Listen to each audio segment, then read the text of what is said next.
Bayou City. It's a name that summons images of fishing, paddling, picturesque landscapes, yet, as anyone who lives here knows, the bayous are both essential to life in Houston and a source of danger for structures we've built close by to them. Water is fundamentally tied to our way of life in Houston, but with increasingly common cycles of droughts and flooding, it's impossible not to notice that water is increasingly on our minds because of the threat it represents. I'm Weston Twardowski, an instructor in Rice University's Environmental Studies program and the program manager of the Diluvial Houston Initiative, and you're listening to Gulf Streams on KPFT Houston, where we talk with leading experts and community leaders to better understand the environmental problems and potential solutions facing our community. Today on Gulf Streams, we're speaking with Danielle Garcia, the Education and Resource Hub Coordinator at Bayou City Waterkeeper, a local nonprofit dedicated to conservation and water protection through legal action, community science, and policy generation. Danielle Garcia, thank you so much for joining us. Hi, thank you. I should also say in studio today we have Miss Reppert's Humanities class at Westbury High School. Hello. Who are joining us as well, and we'll have some questions for us later in the hour. So just before we dive in, I actually want to take a moment to recognize that this is Indigenous Peoples Day, and the city of Houston sits on the traditional homelands of the Karankawa, Kwakihilan, Atakapa-Ishak, and Sana nations. And Danielle, I'd really love for you to start us off by just talking a little about Indigenous Peoples Day and what that means to our watershed. Yeah, so today is a very important day to us, to our history, the history of our land, the history of our waters. Today is a day we really get to honor our Indigenous people, their elders, their brothers, sisters, children, past, present, and future. And it's a day we really we get to center their wisdom and their knowledge, and we get to recognize that their impact on our lives still impacts us today, especially living in the Gulf South. And so I think whenever we're talking about Indigenous Peoples Day, it's really just a day where we can just sit back and we can recognize the contributions to our society, to our everyday lives that Indigenous people make and still make, and they lead us in movements, they ground us in so many things, and so just to hold space for them and talk about the importance of them in our watershed is very important.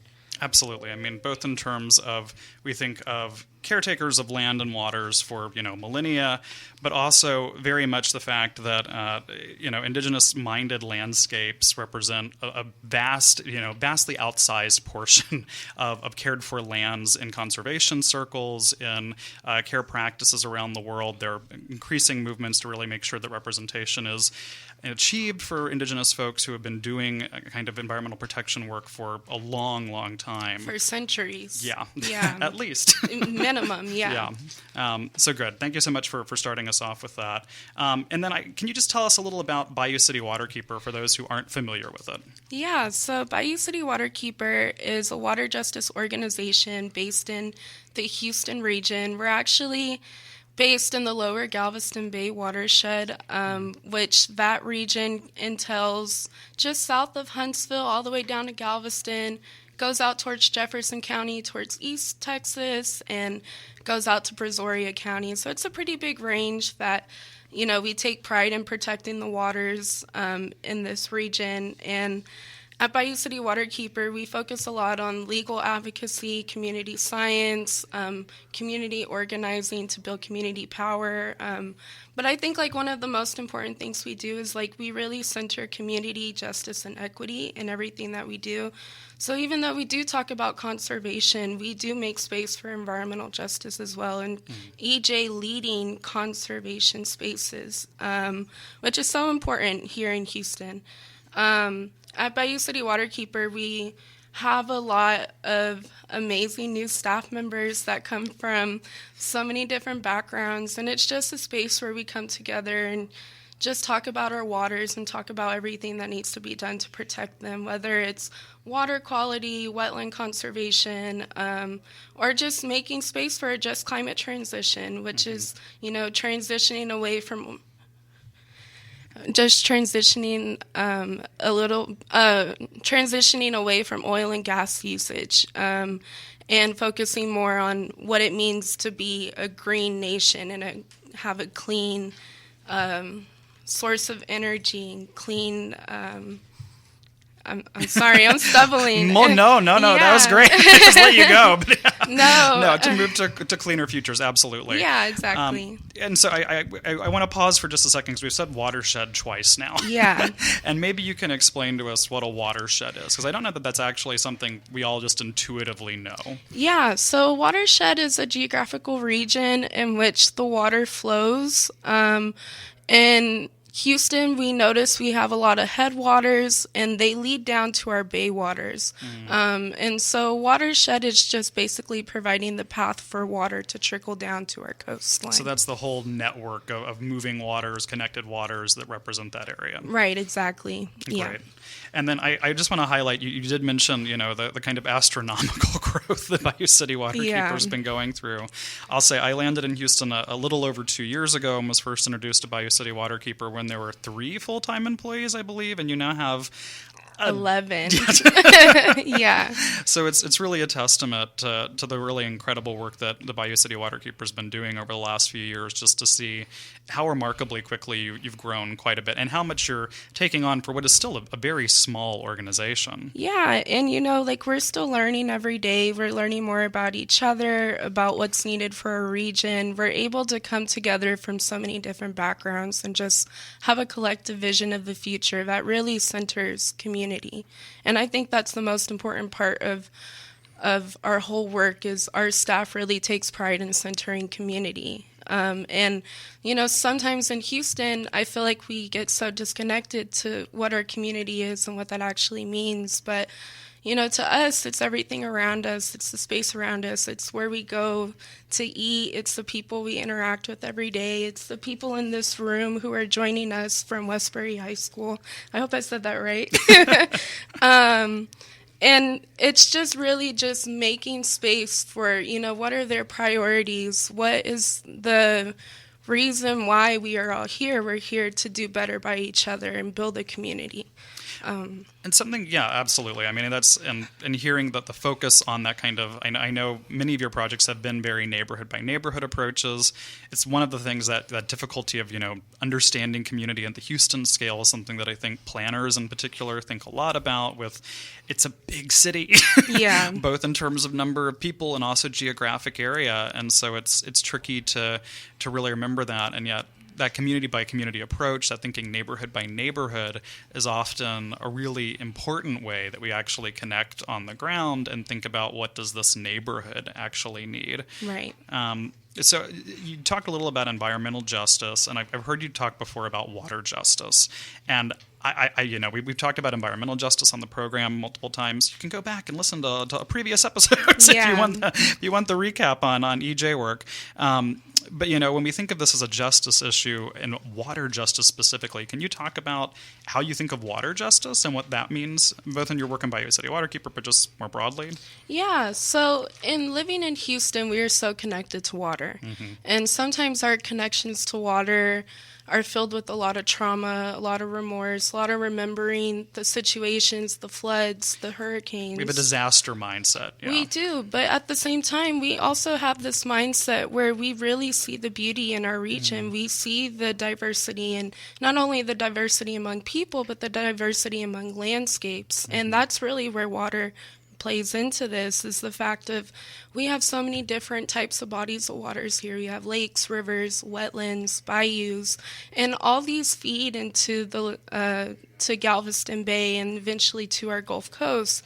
So it's just being able to acknowledge the path of water in our region and how everything is so interconnected to one another, and how what we do in North Houston affects us down in Galveston, and really water justice is just creating space for water in the topic of climate justice and environmental justice. But in Houston, I really want to acknowledge is that we really have to think with the view of water. We have to view water as something that's not just a commodity. It's not just a resource. Water is a living thing. Water is something that keeps us going. It keeps us thriving. And to be able to protect that in our Houston region means so much, because our city is ruled by water. Unfortunately, it gets overshadowed by oil and gas and industry. But water justice is really just making space for the path of water in our region, and who's affected by the traumas of water, and trying to really have a justice and equity mindset, and like really rerouting these traumas and really trying to do everything we can to mitigate the flooding, to mitigate our negative relationship with water.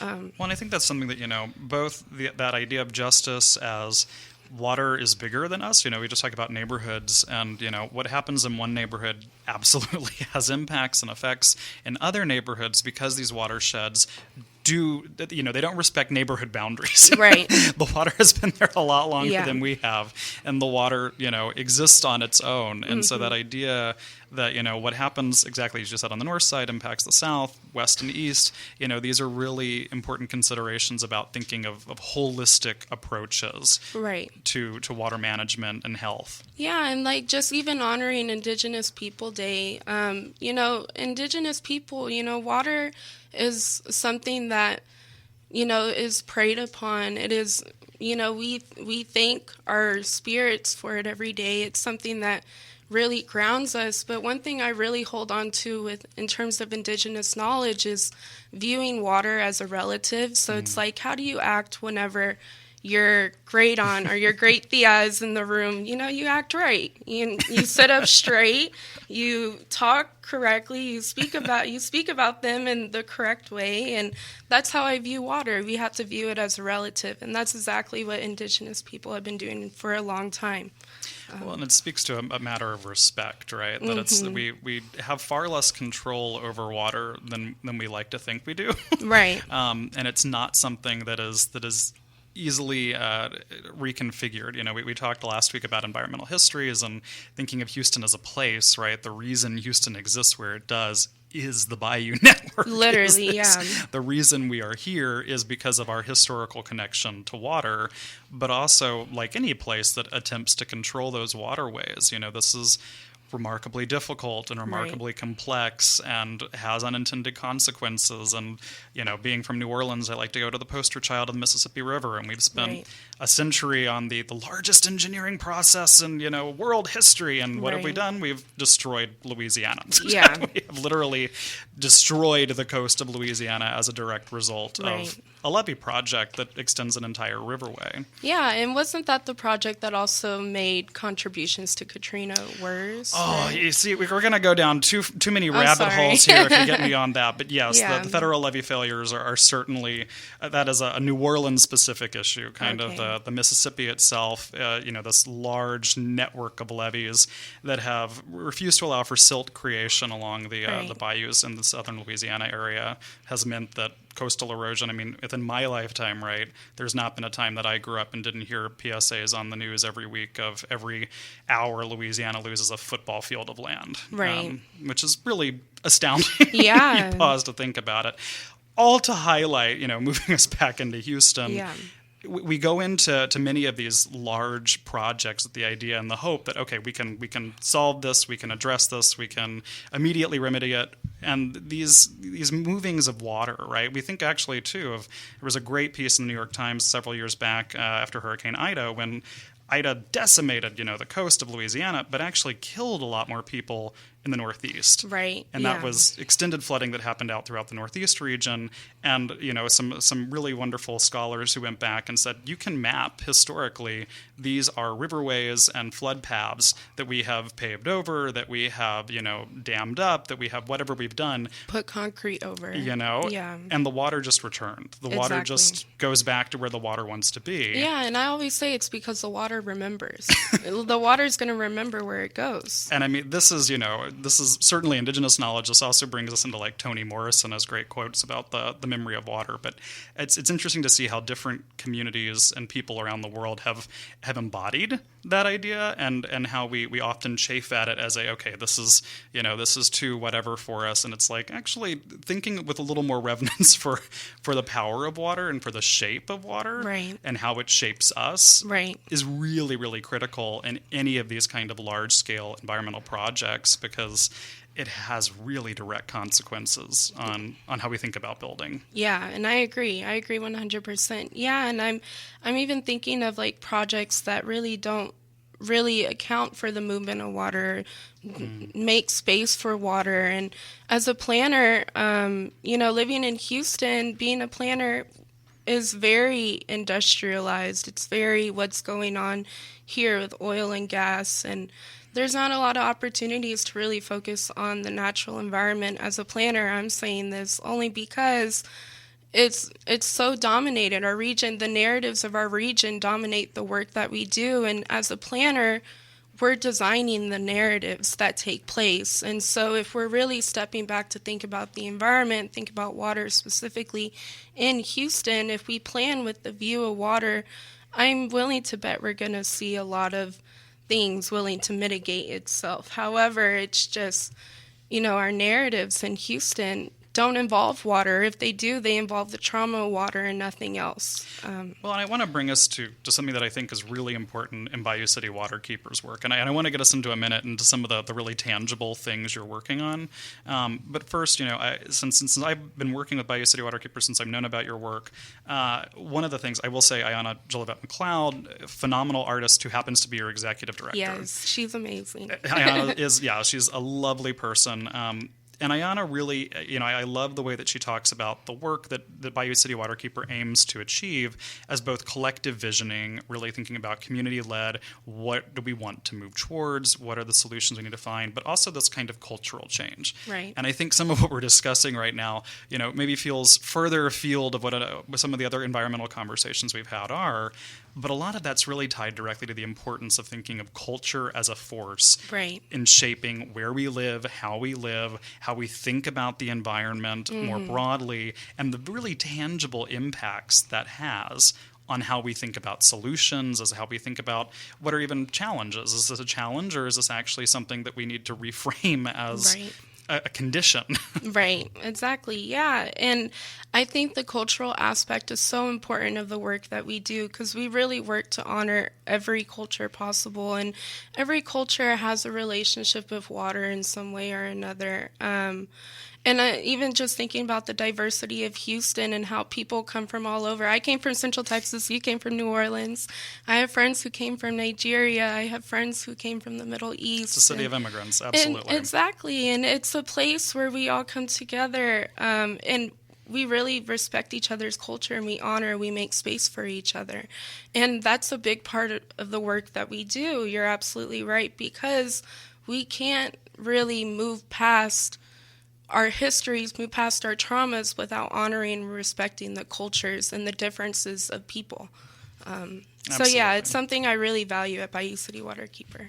All right, so speaking of Bayou City Waterkeeper and things that we value, what can you tell me some of the tangible projects you've been working on? And I know I ask because the organization works on a lot of different things and from a lot of different perspectives. A lot of it's legal work and really thinking about conservation as legal action. There have been some fantastic measures that have been enforced because of actions by Bayou City. But maybe you can target us towards what are some of the largest priority areas and concerns that Bayou City Waterkeeper sees right now? Well, I would say for me personally, as education and resource hub, what I'm seeing is just making space for community education and making space to build power with community education. And that's something I'm really working towards building out. However, we're still at the very beginning phases of our education journey. But in doing so, we do go out in the community a lot. We give presentations on a lot of different critical areas, and one of those is wetland protection. And Marshall, our community science manager, she does an amazing job at the way she talks about wetlands. And so that's one of our priority areas right now. Can you channel a little of Marshall now and tell us a little about what are wetlands and why they're significant in the area? Yeah, so wetlands are basically our natural floodplains. At Bayou City Waterkeeper, we've actually identified 5 critical wetland areas. So if you go on our website and go to wetlands, you will see the 5 critical wetlands map. But this research came from John Jacob, who is a Texas A&M researcher who really was like trying to really focus on like the impact of wetlands and what it means for the Houston region. And our region is basically a giant wetland, right, in itself. And so with that, wetlands provide us a lot of protection. They provide us flood protections from hurricanes. But then on top of that, they also mitigate our pollution in our water. They work as carbon capturing units to help mitigate climate change. And so just thinking about the importance of wetlands, it's going back to honoring nature and really honoring the power that nature has to work itself out if we give it the chance. But the issue is in Houston, we're so focused on developing that we really develop over these critical areas. And that's one of the critical pieces that Bayou City Waterkeeper does, is we push for legal action and trying to make sure everyone has the right permitting and everyone is just following the rules when it comes to development, because developing over wetlands is going to be something that could make or break us in the future. And I mean, I think both, the numerous benefits that you listed out there, that there's water absorption and protection, that there's, hurricane protection that these wetland areas can often supply. If we go and look at those critical wetlands that we also might think of as kind of endangered wetlands, that they're most at the risk of being either developed on or that are, being removed for various reasons. But another thing that's really important to think about, right, as we think about development, these are kind of fundamentally unsafe areas to build on. Exactly. It's not just an issue of, this is doing all this important work for us, which is really critical on its own, but it's also quite dangerous to be building homes and businesses directly on an area we know is flood prone. Right. Yeah, and we're currently monitoring like a lot of developments, but we're really seeing them being built in our critical wetland areas, going out towards the suburbs, going towards Waller County, going towards Lake Houston, Crosby area. There's a lot of like housing developments out there that are being built on wetlands, and the way we go and examine that is we do wetland visits, and I'm sorry, I'm stumbling. No, you're good. But whenever we do these visits, we really take the time to see what's around. We identify the types of the ecological diversity that's there, and we look for indicators of this being a wetland. They test the soil, they'll look at the pockets, the air pockets in the soil, and these are all things that tell us, like, okay, this is a floodplain. And so I feel like if development was to really look at the environmental considerations, then we wouldn't be having as many housing neighborhoods built in these flood areas. And that's like the critical piece, is Houston's going to keep developing and developing over our natural environment that's set to protect us, and that has been protecting us. Well, and it makes us think about the different strategies for development, right? And we actually have the City of Houston's Chief Development Officer coming on in a few weeks to talk about development, but there's many ways of development, and I don't think, the idea is like, we shouldn't be building, like we can move into housing, and why that actually is an environmental issue as well, and how these two things are very connected. It's thinking about different kinds of housing, it's thinking about, infill housing. There's lots of approaches to continue developing, right?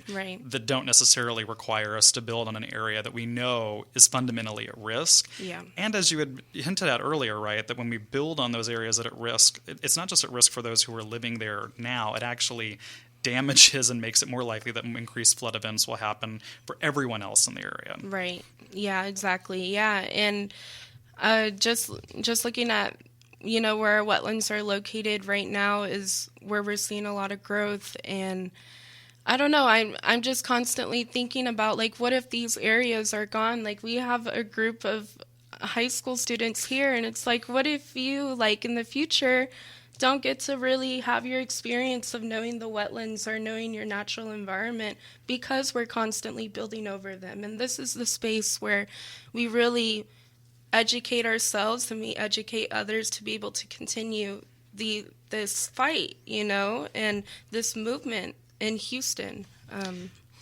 Terrific. So I wanted to ask you as well, because I do know there have been a series of recent pushes you've been making that Bayou City Waterkeeper's been putting out around the Ike Dike. And I think the Ike Dike is probably familiar to most folks, at least vaguely by name. But can you tell us what the Ike Dike is and what's going on, why we should be paying attention to it? Yeah, so the Ike Dike is a shorthand name for, I believe, the coastal Texas feasibilities. That it's blanking right now. It's a very lengthy. It's a very long name. It's a project that's currently being developed by the U.S. Army Corps of Engineers and also the Gulf Coast Protection District. The funding just got raised. So originally the funding for this project was $31 billion. It got raised to $57 billion, I believe, as of last week or 2 weeks ago. But this project really has several components. So the first component is a gate structure stretching across the mouth of Galveston Bay. The second component is a 17-foot wall to enclose parts of the city of Galveston. And the third part is a 43-mile stretch of double-layered sand dunes along Bolivar Peninsula and Galveston Island.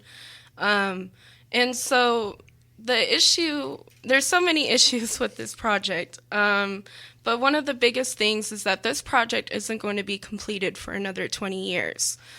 And we need climate protection now. We need flood protection now. So it's like if we have a $57 billion pot of money, what can we do with that money instead? And this project, I think they tried to center nature-based solutions. However, all we really got from it was the sand dune component of it. So that's something that we're doing at Bayou City Waterkeeper is, advocating for this funding to go to more flood protections, to go to more nature-based solutions. And can you tell us what you mean by nature-based solutions? Yeah, so nature-based solutions is a term that we use to define green infrastructure, and that just means like the natural infrastructure around us. How I said like our wetlands protect us, that's the form of natural infrastructure. So whenever I'm talking about this project doesn't center nature-based solutions, it's not centering nature in the way that we know it can resolve itself, help resolve itself in a way. And whenever we're talking about green infrastructure and nature-based solutions, a lot of it, I feel, gets hidden behind, giant concrete projects, giant engineered projects, which is what we're seeing here with the Ike Dike. However, nature-based solutions could be simply just letting an area grow to catch water. And it doesn't require $57 billion of concrete and engineering and all these things when we could just let the land be what it is and let it help itself, I think one of the things to highlight as well is the Ike Dike, which Jim Blackburn and some folks at the Speed Center have pointed out quite a bit, is really trying to raise protection standards to meet Ike, yeah. which for those with longer memories was not really in the last major storm that we faced, and so certainly one of the concerns around it is that just the protection standard actually isn't high enough for the kind of storms we're continually meeting now. Yeah, and I agree. And I think this project honestly doesn't provide a lot of protections for community. I think it really, my personal opinion, I believe this project is the epitome of profit over people. Only because these structures that they're building are being built to help mitigate the impacts of storm surge and flooding for industrial areas, which is important. But in 20 years, shouldn't we be moving away from that anyway?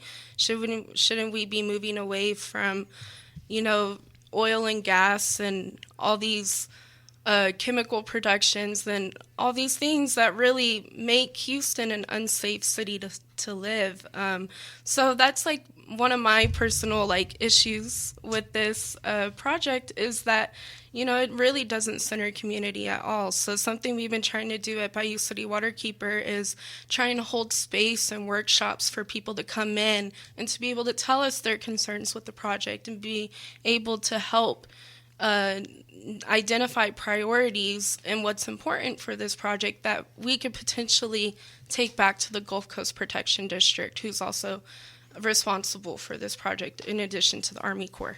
So really trying to serve as that connective voice between community concerns around this project and larger government entities that are really planning out what those protection areas need to look like and exist as. Right, exactly. Yeah, and I work with the Surge Forward Coalition. It's something that Bayou City Waterkeeper is a part of, but the Surge... Can you tell us what that is? Yeah. Yeah, so the Surge Forward Coalition is a coalition of activists, organizations, artists who come together, who are just raising awareness about this project, who are basically just trying to envision an alternative to the Ike Dike. So it's something I'm really proud to be a part of, and it's something that we are, just trying to work towards. We're trying to build a better alternative rather than this $57 billion engineering solution, quote, air quote, solution that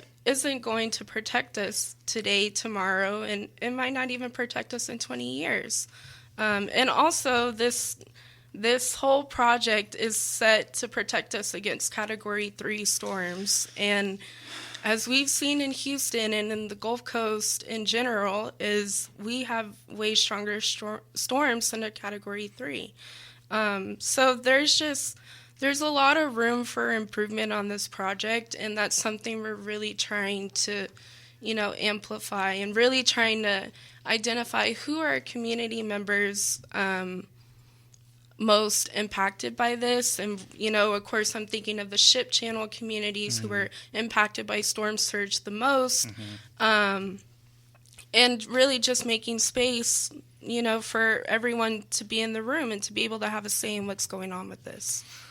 So one other thing that I wanted to ask you about, because I know it's another major kind of Bayou City Waterkeeper project, is thinking about wastewater and wastewater overflow in particular around the city. And so can you talk some about what these concerns are? And I also wanted to highlight kind of these three issues to show just the range of water-adjacent concerns and problems that we're having in the city and how big a concept water is. Yeah.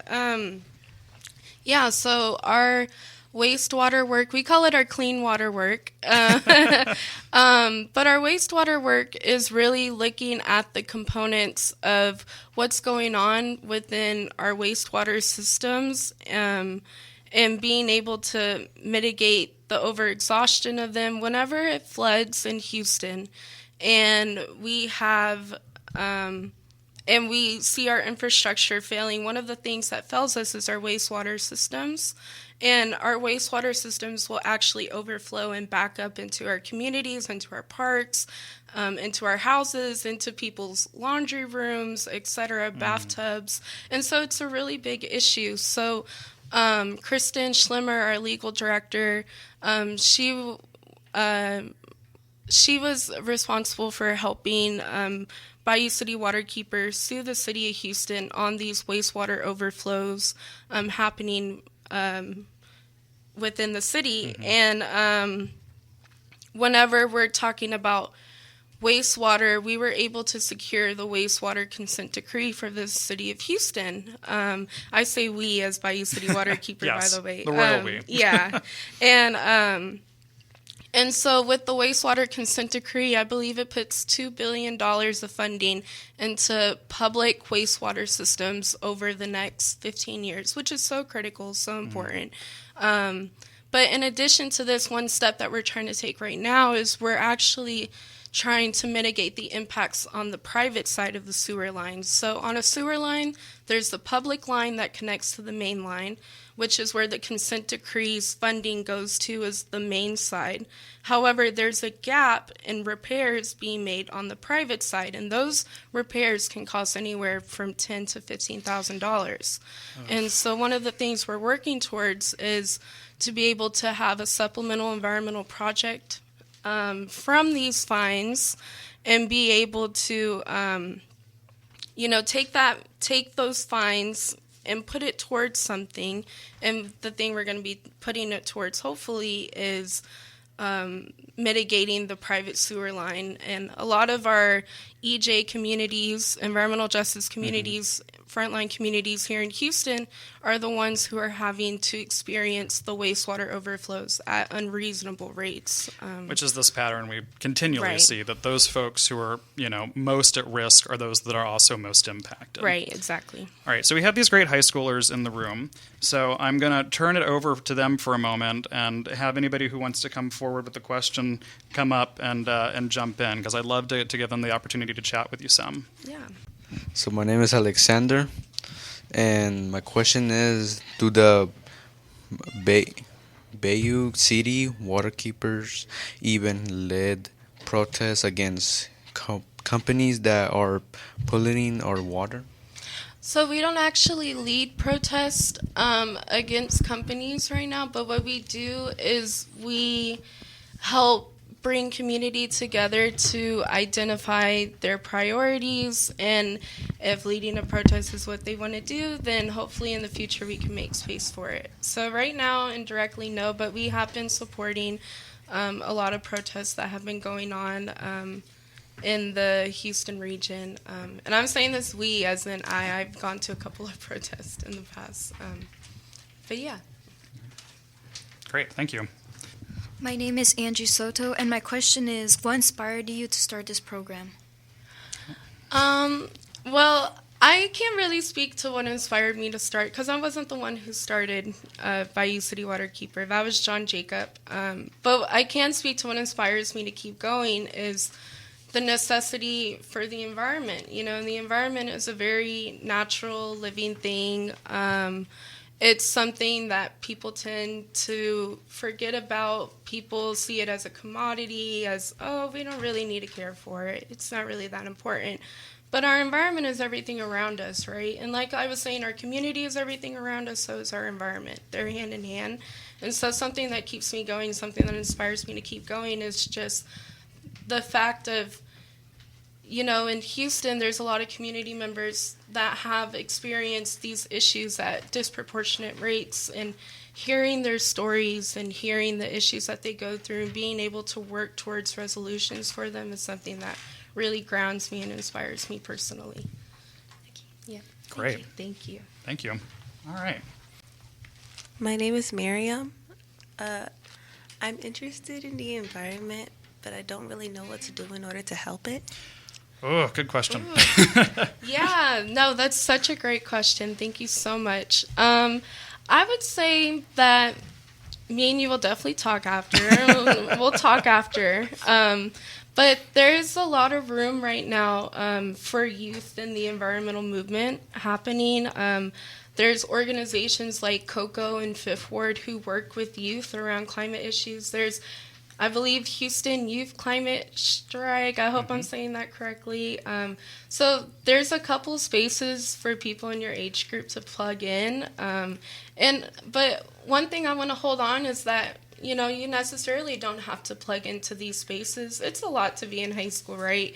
You have a lot of things going on. I'm sure y'all play sports, y'all do clubs. It's a lot to, really get involved sometimes. But what you can do is, I would say just to start off, just appreciate the environment around you. Go to your bayou, go to your closest bayous, go to your closest waterways, your green spaces, and just enjoy it and really see the beauty in it, because I think that will ignite the passion to what you can do next. Yeah. Thank you. Great. Thank you. Hello, my name is Diana Mosquera. The Romans and Mayans, if I'm saying that right, caught rainwater in big ditches. Can we do something like that for use on farms? For farms? Yeah. Yeah. So, oh my gosh, I'm so happy you brought up farming and agriculture.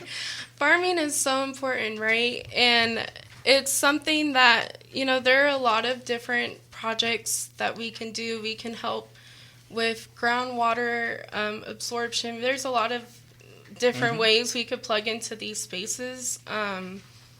I think water retention in general, certainly there are large reservoirs like you're hinting at with Mayans and Romans and Right. communities throughout history. But something really tangible actually that can be done is rain barrels, right?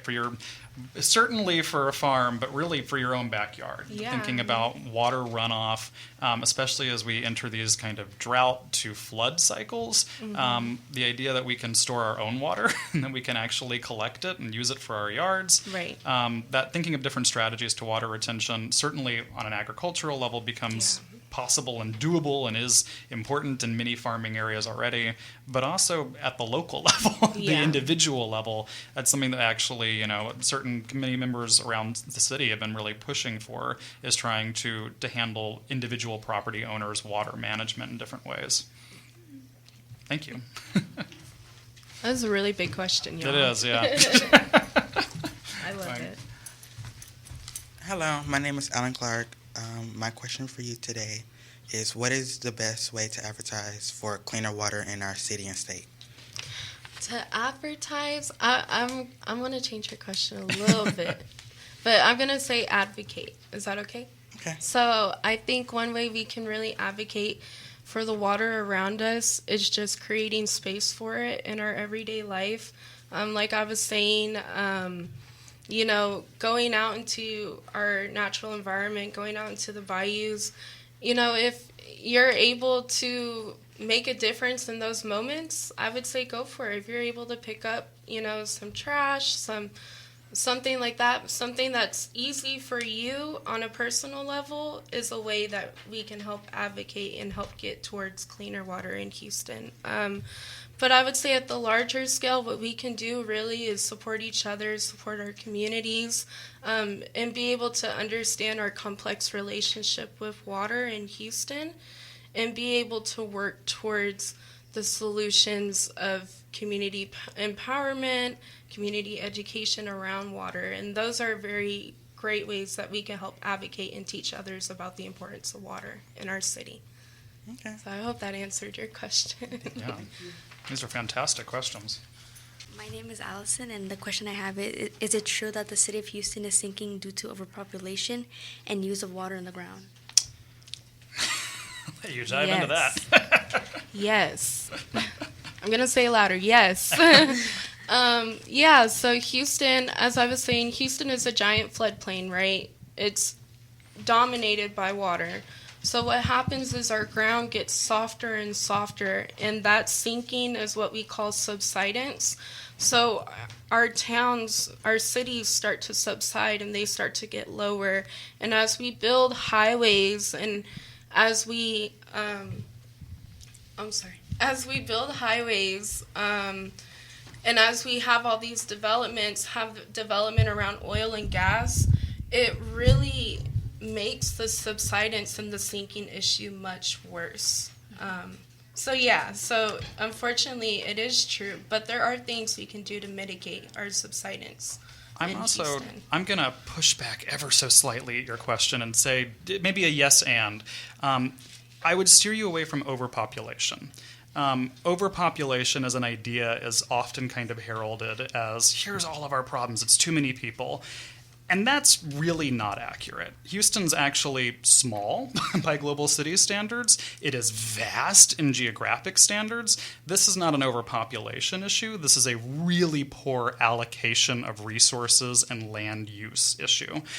Thinking that we can continually expand and continually consume and utilize unchecked, that's an issue. But that's not an issue that's unique to Houston. It's not an issue that is determined by how much our population is. It's a series of choices that we've made or that we haven't made. Sometimes it's about the choices that have not been made and to prioritize exactly what you've been talking about, right. The significance of water, the significance of land, treating these as good common resources that must be protected. I think we could absolutely have double or triple the population of Houston and have far fewer issues if we changed the way that we were thinking about how we maintain and how we build and how we protect communities. And so I hear overpopulation a lot, and I understand why it's a concern for people, but I also really want us to think about different different examples around the world, different examples around the country of places that are actually doing a much better job of resource management than we are really throughout the United States, with far greater population densities, with far greater populations in areas. And really, the good side of that is they show us really great models. They show us really great examples of things that we could emulate and things that we can learn from, so that these issues that we're creating are relieved or reduced or stop to be issues altogether. But yeah, I mean, the subsidence issue throughout town is complex and big and has many different causes. And especially in Baytown. Yeah. It's different pockets of town, too. You can see where it's having different impacts. And thank you. That's a really major concern and worry, and something that needs to be addressed. Yeah. Hi, my name is Elizabeth, and I was wondering if you guys, the Bayou City, had any volunteer opportunities for like high schoolers like me. What a great question! Yeah, that's such a great question. So, unfortunately, at this very moment, we do not. However, what we are, unfortunately, but what we are doing is we are building some of our wetland programs to be able to take volunteers out into our wetlands, and so in 2024, early 2024, we're going to start having a lot more opportunities for people to plug in.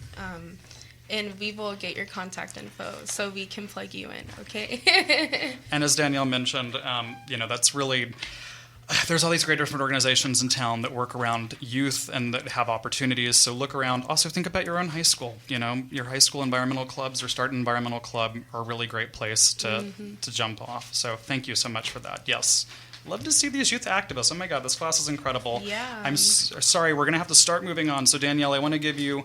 I'm going to give you just the last word here about anything that you want to get off your mind that you want to share with us, or ways that we can get involved, ways that we can be active. Yeah. So first and foremost, please follow us on social media. Please sign up for our email list if you're interested in clean water work. We could get you connected. Wetland work, just climate transition work. Just feel free to reach out to us. Anything you need, any issues you're seeing, any water pollution thing you need to report, we're always there for y'all. And I would say, like, another thing, just highlighting that our election is coming up. BCWK is nonprofit 501c3, so we don't endorse candidates. But what I can say is, if you have not registered to vote, please go register to vote. Tomorrow is the last day to register to vote. And so this could be speaking to our 18-year-old high schoolers in the room. This could be speaking to our people who are new to Houston, who just moved here. There's ways to register to vote. And so, yeah. Absolutely. Getting engaged at the political level, the local political level is so important to these issues and for any issues that we're worried about. We need the right people to represent us. So important. So thank you again. All right, Danielle, it's been so great talking with you. Thank you so much for joining us and sharing all of the wonderful work that Bayou City Waterkeeper's been up to. So here at Gulf Streams, we love getting to talk with leading experts and advocates for extended conversations about big ideas and major challenges facing Houston. We want to give you a wider range of perspectives, though, so we're also hosting content week to week that's going to give you a broader range of targeted issues in the region and beyond from our two student researchers who are doing really outstanding work, bringing short stories and interviews. And in the next few weeks, you're going to hear over two different topics kind of on rotation. Sienna Yen is going to continue our series on urban planning and development around Houston, and Jaden Bray-Boyce will deliver a series of stories on wildfires. And so this week, to kick us off with Jaden's series, she'll be introducing her new project. Good afternoon, everyone. Today I'm thrilled to share that in the upcoming weeks, I have the pleasure of talking to y'all about wildfires. Through this mini-series, I'll take you along a journey as we speak to Texans who work with fire management, diplomats, and environmental sciences professors.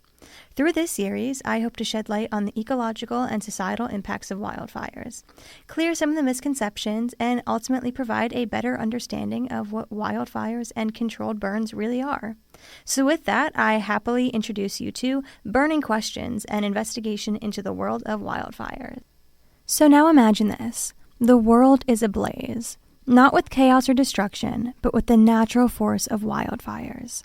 These formidable phenomena have captivated humanity's attention for centuries, as they sweep across vast landscapes consuming everything in their path. Yet beneath the surface of these blazing infernos lies a world of complexity, intrigue, and surprisingly hope. Wildfires are not just isolated events, they are a fundamental part of our planet's history. Here on our soil, for many millennia, the Native Americans conducted controlled burns.